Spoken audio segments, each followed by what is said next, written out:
Imagine waking up tomorrow and realizing that money no longer exists. No cash, no cards, no numbers in a bank app. You still wake up hungry. You still need clothes. You still want a place to live. But the thing you've used your whole life to get those things has quietly vanished. Here's the strange part. For most of human history, this was normal. Money did not exist. And yet somehow, people traded, worked, trusted strangers, built cities, and created civilizations. So the real question isn't what is money? The real question is, why did humans invent it at all? And why, thousands of years later, does it still quietly control almost every decision we make? To understand money, we have to go back to a world with no prices, no wallets, and no salaries. A world where trade was simple and also incredibly messy. In the beginning, people traded using things they already had. If you grew wheat, you traded wheat.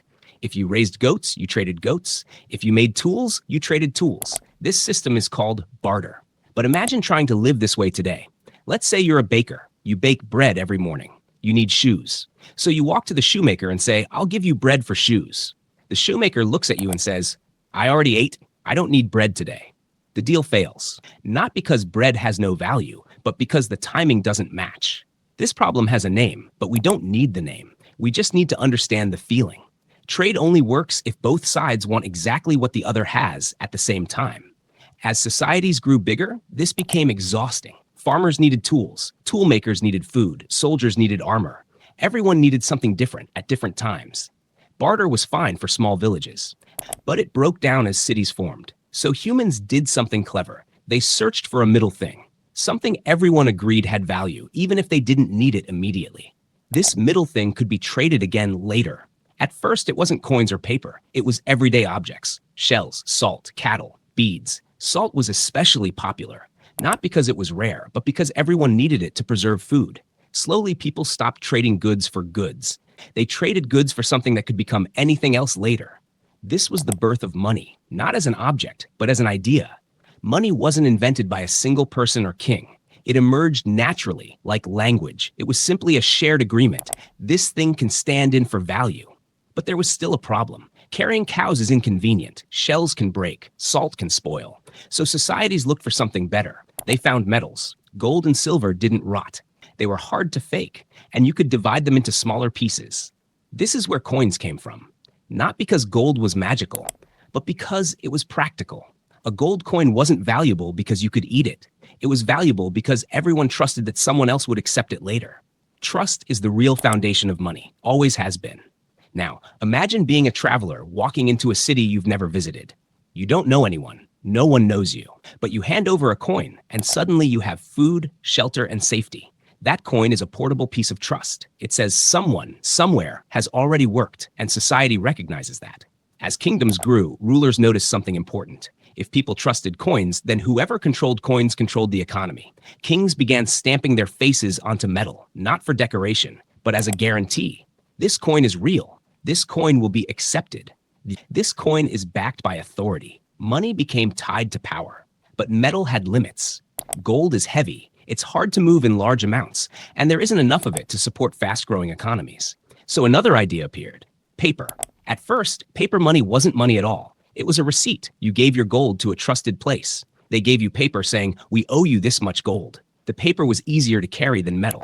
Soon, people stopped asking for the gold back. They just traded the paper. And quietly, something changed. Money was no longer a thing you could touch and melt. It became a promise. Over time, governments realized they didn't actually need gold behind every note. They only needed belief. If everyone believed the paper had value, it did. This is how modern money was born. Not backed by gold, not backed by silver, backed by trust in institutions, governments, and systems. Today, money has taken one more step. It has mostly disappeared. Your salary is a number. Your savings are numbers. Your debt is numbers. You rarely see physical money anymore. And yet, those invisible numbers decide where you live, what you eat, how long you work, what dreams feel possible. So why does money still matter so much? Because money isn't really about wealth. It's about coordination. It allows millions of strangers to work together without knowing each other. When you buy coffee, you're not just paying for a drink. You're connecting farmers, transporters, designers, builders, and baristas through a simple exchange. Money is the silent language that lets complex societies function. But this system isn't perfect. When trust breaks, money breaks. Inflation crashes. Bank failures.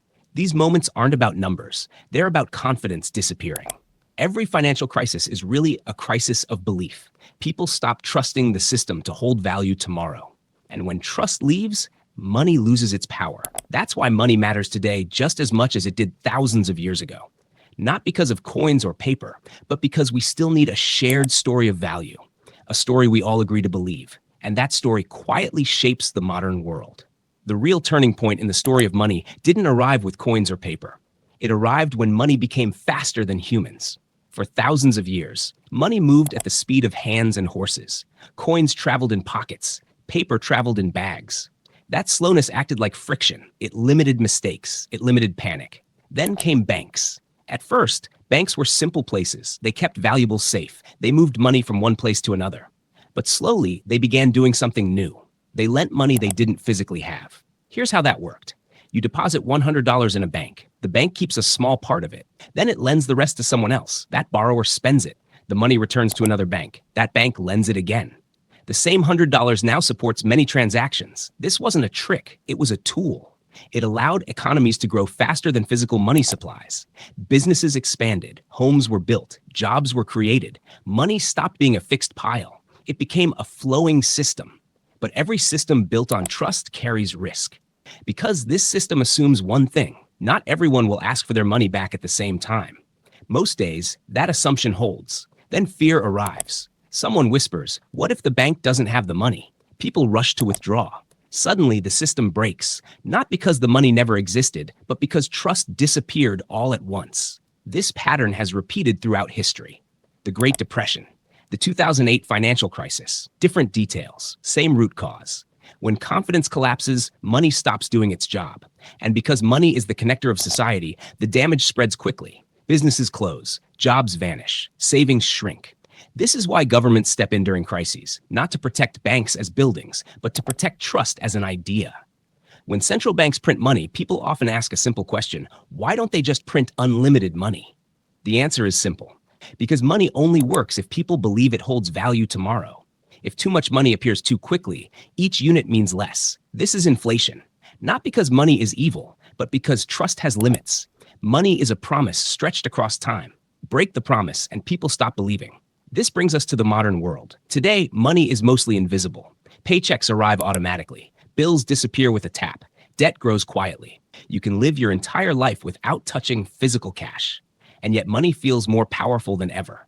Why? Because modern money does more than trade goods. It measures time. When you earn a salary, you're selling hours of your future labor. When you save, you're storing past effort. When you borrow, you're pulling effort forward from tomorrow into today. Money is a time machine. It lets societies move work across generations, build highways now, pay later, educate children now, benefit decades later. But time machines are dangerous if misunderstood. When too much future is borrowed, the present becomes fragile. Debt isn't bad by itself. It's simply delayed work. The problem appears when the future can't deliver enough value to pay for the past. This is where modern financial anxiety comes from. People sense, often without words, that money today is stretched thin across time. Housing feels expensive. Healthcare feels fragile. Retirement feels uncertain. These aren't just economic problems. They're trust problems. Trust that tomorrow will be stable enough to honor today's promises. This brings us to a quiet truth. Money doesn't create value. People do. Money only records, moves, and remembers that value. If farms stop producing food, money can't feed anyone. If workers stop working, money can't build anything. Money is a map, not the territory. When societies forget this, they begin treating money as something magical, something that can solve problems by existing alone. But history shows us the opposite. Whenever money drifts too far from real production, goods, services, skills, the system strains. Eventually, reality pulls it back, sometimes gently, sometimes painfully. So why does money still matter? Because no large society has ever functioned without a shared system of value. Without money, modern life collapses into chaos. But money also matters because it reflects who we trust. We trust governments to issue it. We trust banks to move it. We trust strangers to accept it. Every dollar is a small act of collective belief. This belief doesn't mean money is fair. It doesn't mean outcomes are equal. It simply means money is the tool we've chosen to coordinate billions of lives. Understanding money doesn't require loving it. It requires seeing it clearly.